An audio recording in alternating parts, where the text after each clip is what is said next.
Moses is not a Hebrew word or name at all. Moses is an Egyptian term. It means something. It's a secret symbol that means something.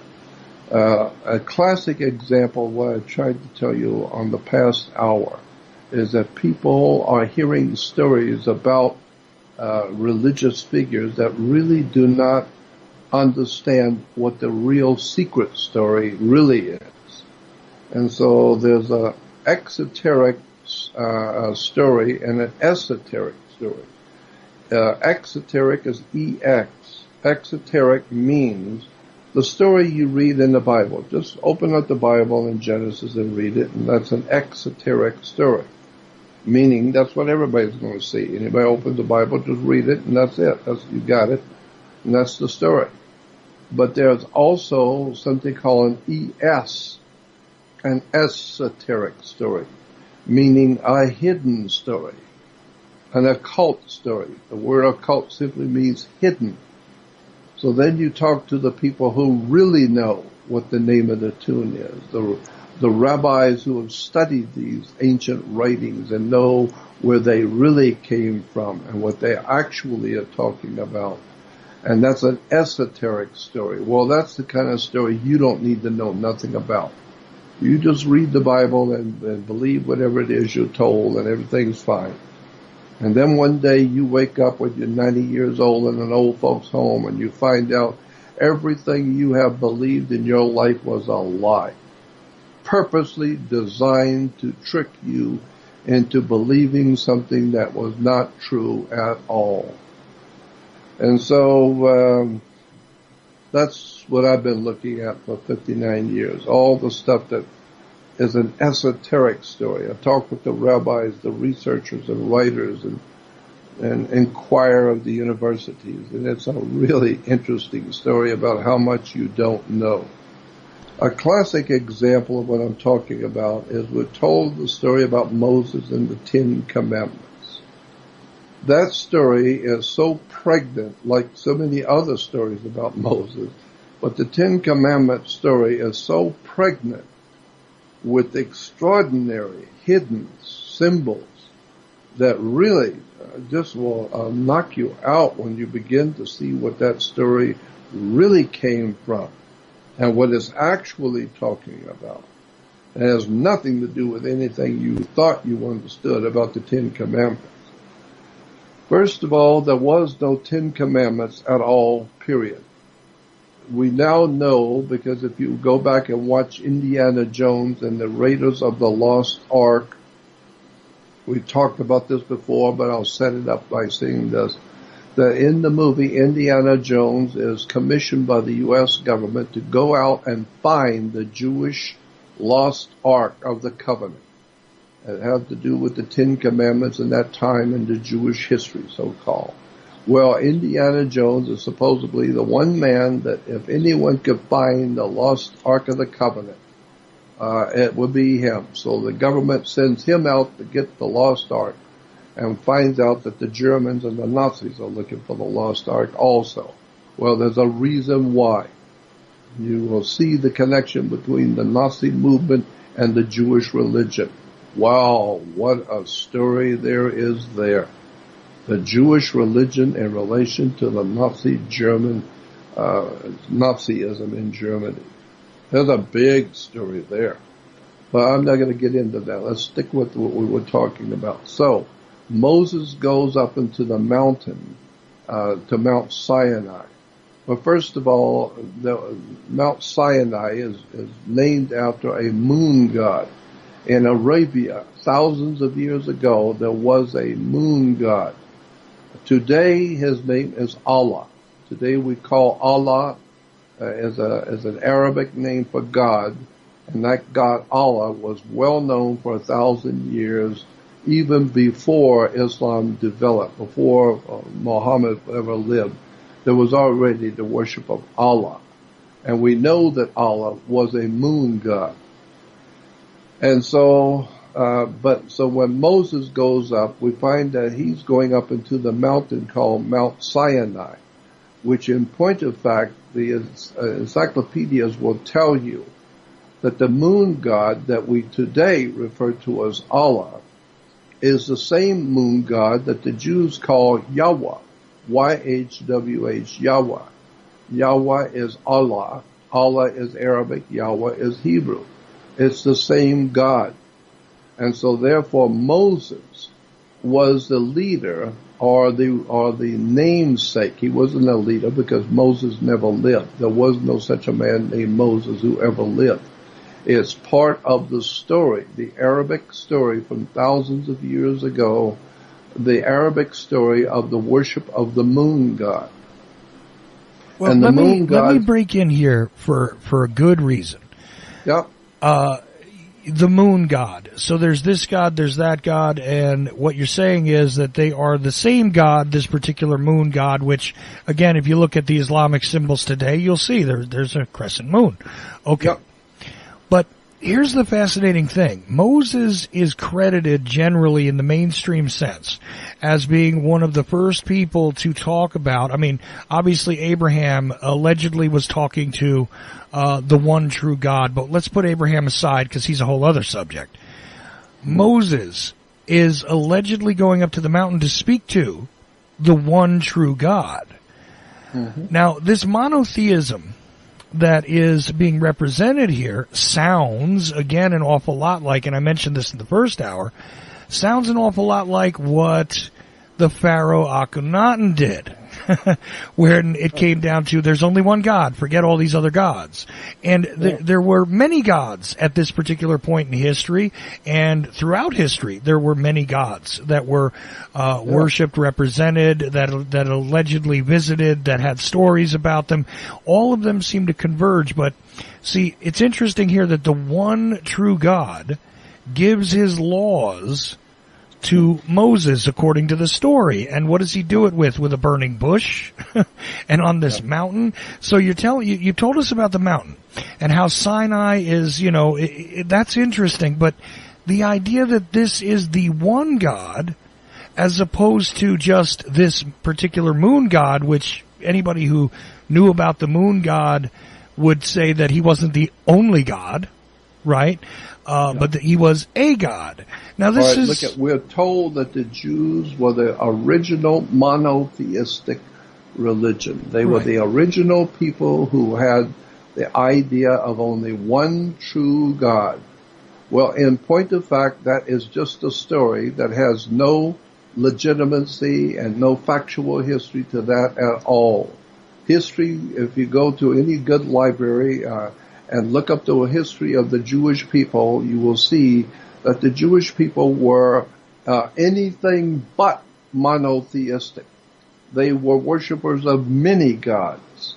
And today Judaism is a combination of at least 7 different ancient religious institutions of the ancient world that have been molded into one religion. Today is called Judaism, but Judaism is actually 7 different ancient religions that have been amalgamated into one.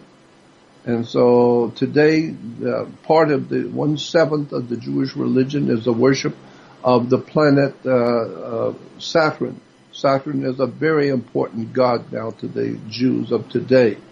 The moon god. The moon god is very important to the Jewish religion today. Even the Jews admit that they have a lunar calendar, not a solar, but a lunar calendar.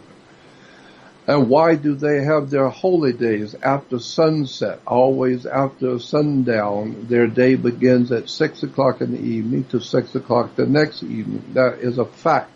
Why do the Jews have a 6 o'clock in the evening starts their day? That's when the moon comes out at 6 o'clock. So they are a moon worshipping cult. And therefore the ancient, if you go back to encyclopedias and look up the word S-I-N, sin, it's not the falling short like the Catholic Church says, is that when you fall short and you've done something wrong, it's a sin. No, look up the word sin, S-I-N. It will tell you in a dictionary, sin was the name of the moon god of Arabia. Today we refer to him today as Allah. But no, originally Allah's name was S-I-N, the moon god. And the ancient world, and the ancient Arabic world, from Egypt and from the West Sinai, you look eastward every evening at 6 o'clock, and there's a huge and high mountain range in Sinai. And so from Egypt's side and from the western Sinai, looking back east, every evening at 6 o'clock, the moon came out of the mountain. So they were looking for the moon god, and every evening he popped out of the mountain. So the Arabs called the moon god Sin, S-I-N, and he became known as the old man of the mountain. We've heard that term in religion, the old man of the mountain. And so Sin was obviously a moon god. S-I-N was his name, and A-I was a mountain in the ancient Arabic. And so A-I is a mountain, and the god of that mountain is called Sin. So you put it together, it becomes Sinai. No, Sin A-I, the mountain of the moon god, Sin. Right. Now, because you talked about Saturn also being part of the... Well, yeah, but I got 5 more. You know, we could go back to 5 more different gods, but I'm just making the point about Mount Sinai. Right. It's so holy. It's not holy. It's a mountain in which the people of Egypt and the western Sinai would look eastward at 6 o'clock in the evening, and they would see the moon rise from the mountain. So the ancient Arabic world believed that the moon was a god. And so, but he obviously, it doesn't take a genius to realize the moon lived in the mountain. Why? Because that's where he comes up from. Every evening at 6 o'clock, you see him waking up to start a new day. So the new day begins at 6 in the evening, and that's the way it works today, that the Jews count their days from 6 in the evening to 6 in the evening. Why? Because that's when the moon god Sin rose from the mountain. So he starts his day at 6 in the evening. So did the Jews. They have a lunar calendar based on the moon. So once you understand that lunar worship, Moses was merely a word that is used in relation to the lunar religion of the ancient Arabic world. There, in point of actual fact, was no Moses. Moses never lived. But it's like telling the story about Jesus and telling the story about Buddha or telling the story about some other religious figure that actually, in fact, never existed. So you have to have a focal point for that religion. Well, the focal point was Moses. Then you understand Moses was not an actual person who really lived, but Moses was a name of a leader of the lunar cult. And so he went up into the mountain of Mount Sinai, and the scripture says, and all the reference works there will tell you that Mount Sinai, where Moses went up, was on fire. It was a frightening experience for the Israelites. They were told to not go near that mountain. It was very, very frightening for the story goes, because it was exploding. There was fire and smoke coming from the mountain. And the Bible says in the book of Job and in the Old Testament talks about when Moses went up into the mountain to see Jehovah and Yahweh. It was a very frightening experience because the mountain was on fire with smoke and lightning going. And so, well, all you have to do is have enough brains to understand a mountain that's on fire and bellowing smoke and fire is a volcano. He went up into a volcano. And so then you find out, well, wait a minute. The Midianites and the ancient Midianites, of which Moses was supposedly one, or a married one, was a Midianite, and the Midianites worshipped a goddess who was a volcano. And today we still have volcanoes around the world with women's names. In Hawaii, there's a very big volcano. It's got a woman's name. Why? Because volcanoes were understood to be symbolically a woman during sex. It's a hole that's burning with fire. And so she is blowing apart in sexual ecstasy. It's a volcano. And so the whole system of religion based on sex in the volcano. Look in the dictionary on the volcano worship, and it will tell you all the many different volcanoes which symbolize sex of a female. And so now you go back to the story of Moses going up into the volcano, which is a symbol for female sexual release, and then he talks with God. And when he comes down from Mount Sinai, Sin-Ai, the mountain of the god Sin, he has 10 commandments. Well, in point of fact, there was no 10 commandments, period. And this is why I told you that Indiana Jones goes to find the lost Ark of the Covenant. Where does he go first? Well, Indiana Jones is a lot of things, but stupid is not one of them. So where does he go to find the holy Ark of the Covenant, the Jewish Ark of the Covenant? He goes to Tibet, and to northern India and to Tibet first, because that's where you need to go. Spielberg knew that, so he put that in the movie. And so from Tibet, from Tibet, Spielberg has Indiana Jones going to what? The Holy Land? Israel, God's chosen people and God's chosen land and the Holy Land? No.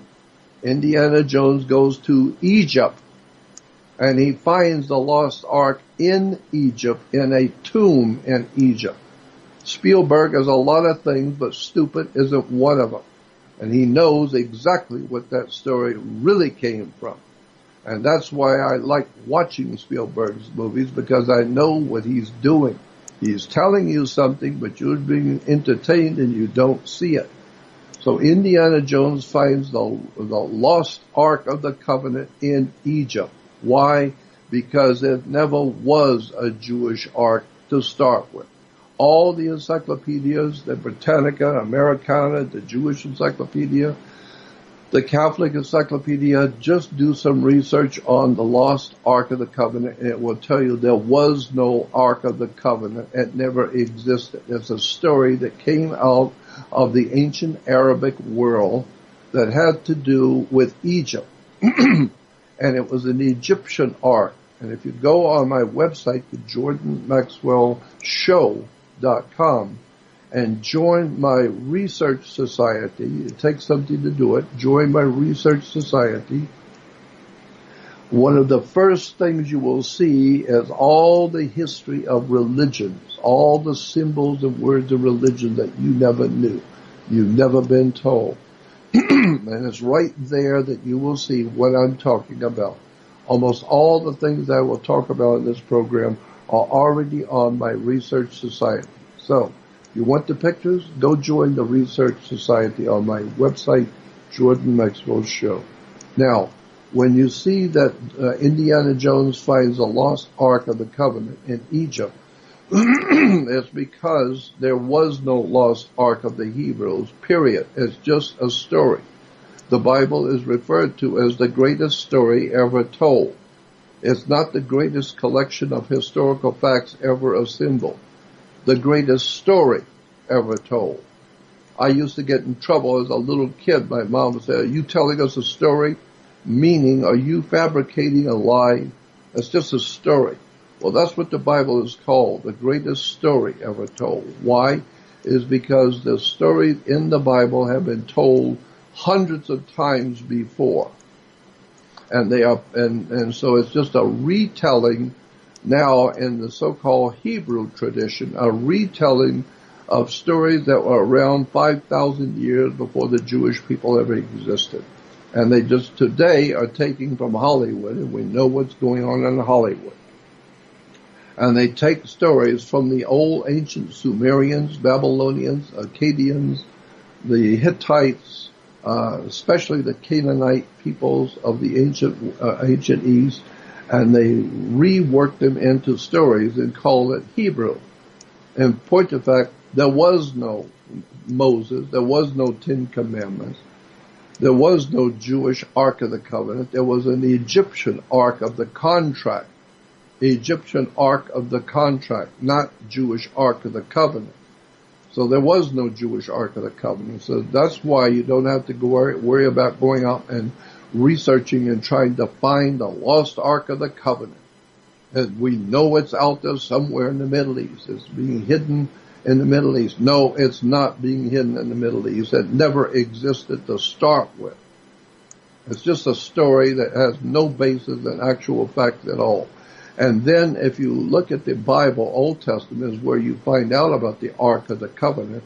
We'll go to the New Testament and go to the book of Revelation.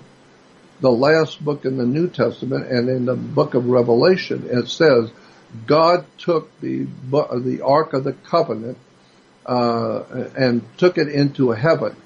And so in heaven, there is now an Ark of the Covenant, the Bible says, in heaven. So when you get these poor people, ill-informed, unread, ignorant, ill-informed people who believe that there is a divine Ark of the Covenant, and they're still looking for it today, and we're told that all the Ethiopians have it. That's where it is. The Ark of the Covenant is in Ethiopia. But can we go see it? No, you can't see it, because the Ethiopians say it's so holy that we can't show it to you. Oh, really? That's like the scientists and astronomers today telling me that there's a black hole out there. I ask, have you ever brought back a piece of a black hole for me to see? No, you can't see it because it's black and it's a hole. Oh, okay. So therefore, I believe that there's a black hole out there. Why? Because you told me. But you can't show it to me because it's black and it's a hole. Yeah, well, how convenient. No, I begin to see that this is all a story, the whole thing. Now, when Moses goes up into the mountain is on fire. It's a volcano, obviously, because the scripture said that God was with Moses and the Hebrew and the ancient Israelite people.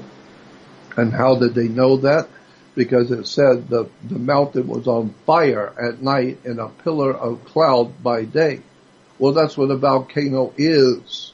I don't know if you've ever noticed that, but volcanoes are a pillar of fire by day and a pillar of cloud by night. All you have to do is look at a recent video from Hawaii, and you can see exactly what happens when a volcano just begins to stir. And yes, indeed, the glowing red hot stuff is there, but then the soot, the smoke, all of it, the debris in the air itself literally creates a dark cloud around the actual place. I mean, this is just the physical reality. It's a perfect description for a volcano. Exactly right. But go read the Bible, and when it says that Moses went up to the mountain, it was on fire, and all the Israelites and all the poor people watching Moses go up on the mountain, it says that frightened them. They were frightened to death, and they wanted to get away from there because it was a violent eruption on the mountain, and they said God is there. He's really angry, and he's erupting, and he's really mad. He's really angry. And Moses, you have to go up and quiet him down and make some kind of a peaceful arrangement with him, because he's just burning mad. And in daytime, he's a cloud by day and a fire by night. So we now know that Mount Sinai, we're talking about volcano worship, which actually goes back to the ancient old Phoenician Canaanites and the Hittites, who had the volcano as a goddess, symbol for the goddess, because she's erupting and violent, and that's where we got something called the Ten Commandments. Now, the Ten Commandments were actually based on the 12 negative confessions. Go to a library and read a book about the 12 negative confessions, because there were 12 laws of negative confessions that the Egyptians had, and they called it the 12 negative confessions because the 10 Commandments said, thou shalt not do this and thou shalt not do that. But the negative confessions of the Egyptians said, I will not do. I will not do this. I will not have strange gods before me. I will not covet my neighbor's wife and his goods. I will not lie against my brother. I will not do this. I will not do that. But the Ten Commandments said, thou shalt not do this. And so that's where you get the Ten Commandments. It's from the Egyptian 12 negative confessions. Go do some research and you'll find there was no Ten Commandments. That's why Indiana Jones finds a lost ark in Egypt. It's an Egyptian story from start to finish. But Moses then goes up into the mountain and he comes back with these Ten Commandments. Now in the movie, you remember that Charlton Heston comes down from the mountain. He's got these two big slab stones, and on it is written, by the hand of God, is written the Ten Commandments on these stone tablets. Well, actually, there wasn't no stone tablets at all. It's just a story. If you go back to the encyclopedias on religion and ethics, encyclopedias of religious symbols, etc., you will find that the Jews today call the Ten Commandments, not the stones of, they're talking about rock and stone. The Ten Commandments are referred to today as the stones of the testimony. The stones of the testimony. And there had to be two stones of the testimony, one in each hand. But no, the actual reference book will tell you that the stones of the testimony were two round small stones that you could carry in one hand. And so these two round stones had the Ten Commandments written on one all the way around the circle, with the Ten Commandments written on the one stone. And according to the religious philosophers and teachers, they say that the second round stone was identical to the first. So there were two witnesses. God had two stones saying the same thing. So he had two witnesses, because in Hebrew and Jewish religion, two witnesses are important. And so you have two witnesses, which is actually small round stones that can be carried in one hand. And they were called the stones of the testimony.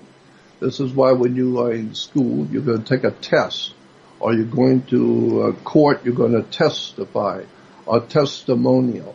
Testify comes from testes. That's where it comes from. Look in the encyclopedia. Dictionary will tell you testes is the two round stones. They're called the stones of the testimony. They're testicles. And that's why in the ancient Egyptian and even in the Hebrew, I don't know if it's practiced today, but in the ancient world we're told that if one Jew brings another Jew into the Jewish court, you are bringing your brother Jew into court and you are now at war with him, because there's going to be a trial. Somebody's going to jail and somebody's going to pay. And so in order for you as a Jew going before the Jewish high court to testify against your brother, you were required to hold your testicles in your hand as you make your speech and as you testify. Why? Because the symbol is obvious. If we catch you lying against your brother in this court, you know what's going to happen to you, because you're holding your testicles. And so today we even have people saying the same thing. When you go into court, they got you. They got you by the balls. Yeah, the two round stones of the testimony. So there wasn't big plates of rock. It was just two round small stones carried in one hand, and they were called stones of the testimony. Well, interesting to note, too, that when you sign your marriage contract, which is a contract also, as some people refer to it as the covenant of marriage, but right. In reality, you require two witnesses, don't you? That's right. Okay. Just wanted to show that parallel. Go ahead. Yeah, and you do have two witnesses. Yeah, hanging between your legs, the two witnesses, the testa. That too. But that's anyway, right. Please continue. So, therefore, that's the name of the tomb for the Ten Commandments. There was no Ten Commandments. There were 12 negative confessions, but the Ten Commandments were not big stones. It was just two round, small stones, and they were called the stones of the testa.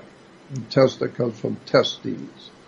So, take that and $2 and get you a cup of coffee. But that's what I'm talking about. There's so much you didn't know about the stories of Moses. Now, Moses goes up into the mountain that's on fire, and he confronts the Almighty God, and something called the burning bush. Well, if today watch on television, and when there's news stories on TV at news at night, you will see the Jews in Jerusalem, and they are praying at the Wailing Wall. They're praying at the wall. But watch the Jews as they're praying at the wall. They're bobbing back and forth, up and down, back and forth. They're bobbing. Have you ever seen that? Sure, absolutely. Okay. Do you know what that symbolizes? It symbolizes they're having sex with God. They're bobbing back and forth, having sex. It's a sexual symbol. And they're having sex with something called the Shekinah, not He-Kinah, Shekinah. And so the Shekinah is the female part of God, because the scripture says in Genesis that God created man and woman, male and female. He created them. So logic alone would tell you that God must be male and female. He's a hermaphrodite God. He's both male and female.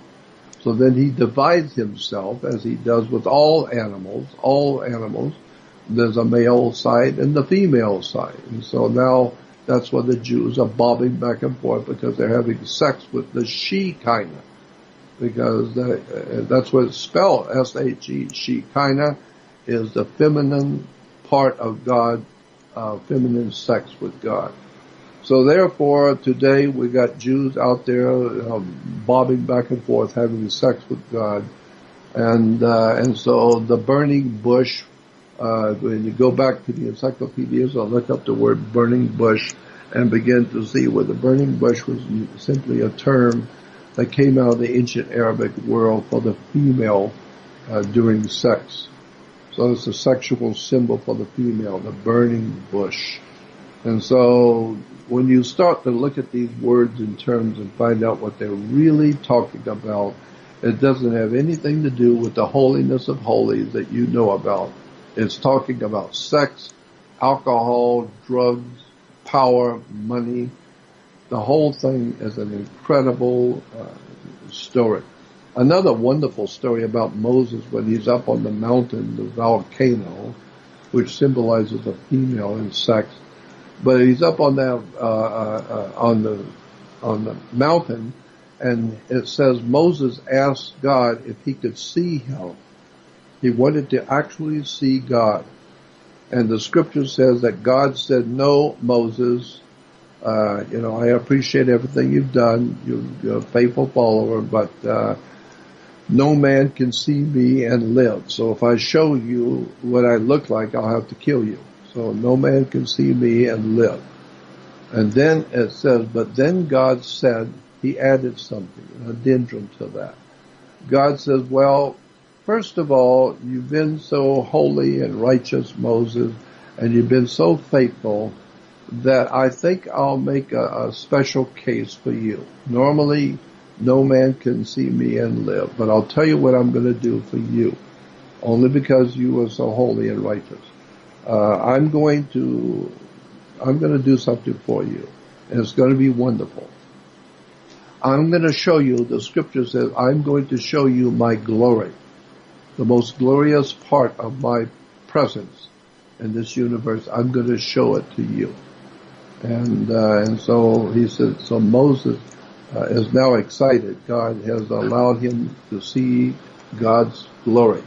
So God says to Moses, now you see that big rock over there, those big rocks over there? Yeah. Go over behind those rocks and hide yourself.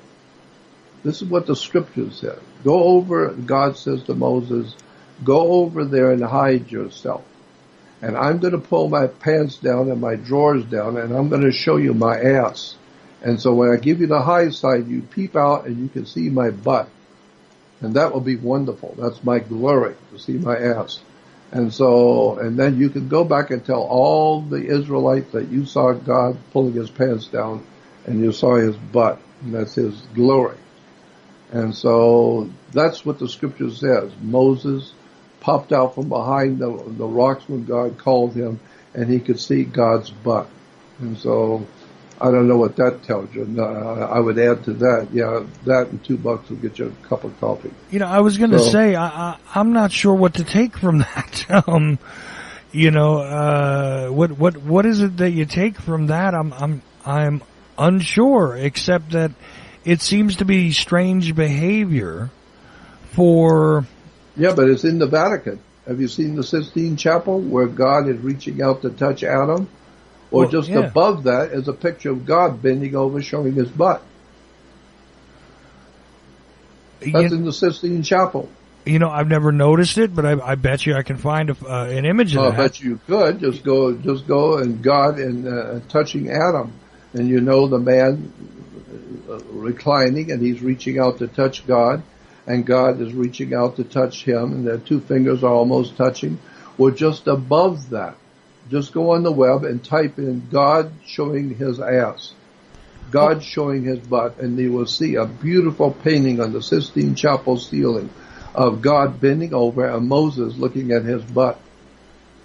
I didn't paint it. I'm just telling you, it's there. No, I believe you, Jordan, and believe it or not, we've almost come to the end of the second hour. But it's just objectively, I'm sitting here and saying to myself, right? No, well. Look at Moses was up there seeing the moon god, Yahweh, the moon god. But the moon god is showing his ass. He's showing Moses his butt. Okay, and that's on the Sistine Chapel ceiling. So today we have young kids today who will drive by and they pull their pants down, stick their butt out the window, and they call it mooning you. Mooning you. Why? Because the moon god Yahweh mooned Moses. He's the moon god. He bent over and showed his glory, which was his big ass, and he showed the moon to Moses because he's the moon god mooning Moses. And that's what we call today. Kids will pull their pants down and drive by and stick their butt out the window, and it's called mooning you. Let's see, and there's even phrases, popular phrases in a couple of different languages that basically translate in English to showing your ass. Of course, absolutely. And literally, I never considered this. But just like take a step back for a second though, Jordan, and just, let's kind of finish on this note tonight, because this to me is a bizarre piece of the story.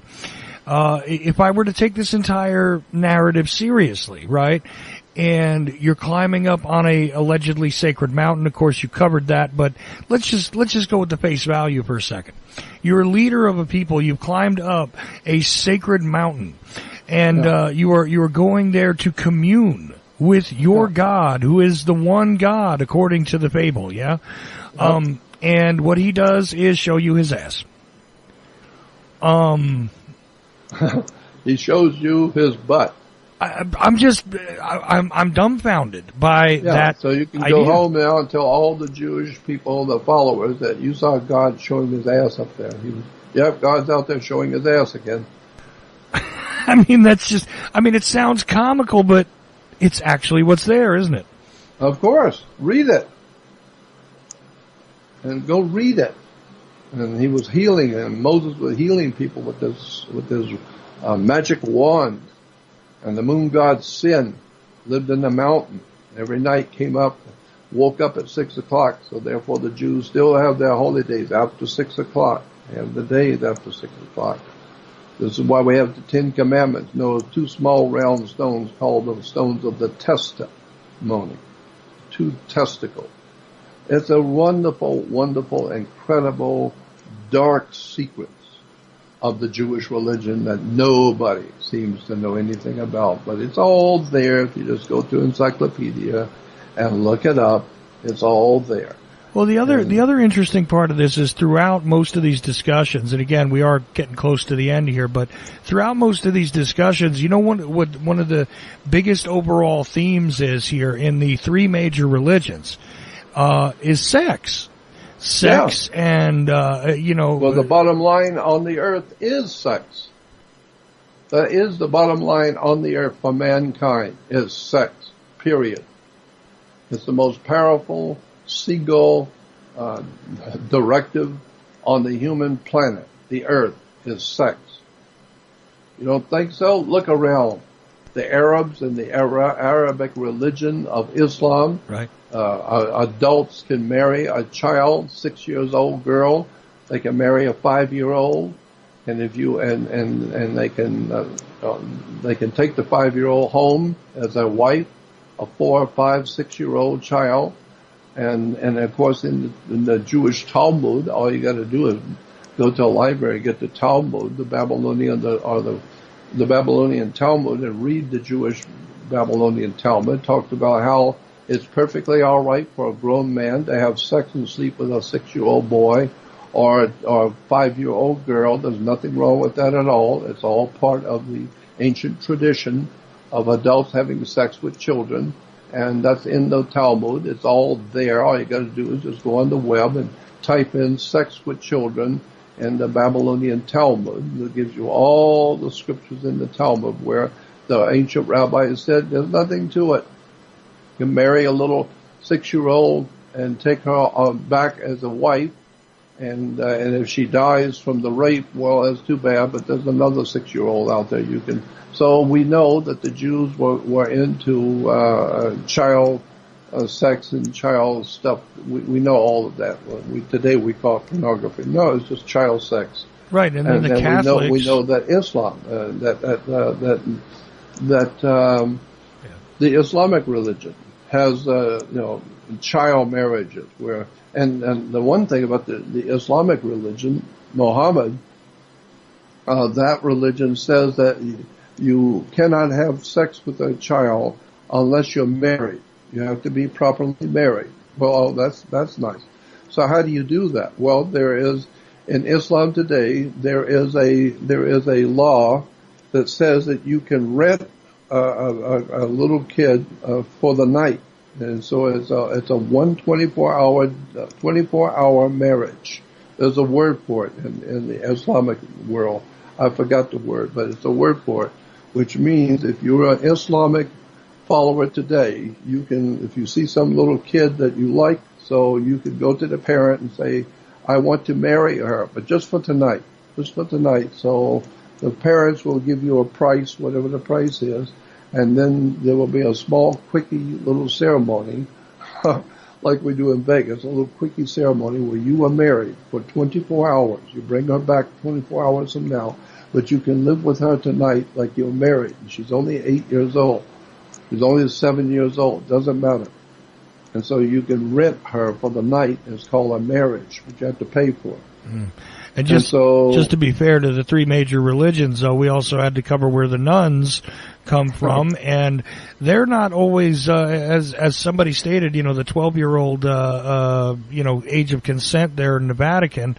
Right. I'm very sure that there were much younger nuns at various points. I mean, today we're faced with the scandals, the alleged scandals that come from the Catholic Church and the abuse of boys. But then again, in a lot of cases, they're altar boys, and they're meant to be on the altar anyway. That's so, right. But my point is, even outside of, if you remove all of this horrendous, I mean, let's just call it what it is, pedophilia. If you remove all that, it's still all about sex. Even when you get rid of these, horrible things. Is part of it, but it's still the basic, fundamental principles of mankind, men and women. Sex, boys and girls. Well, see now, old men, young girls, right? Older women, young boys. It's still the bottom line is only God can create life. Well, that's what the man does. Creates life.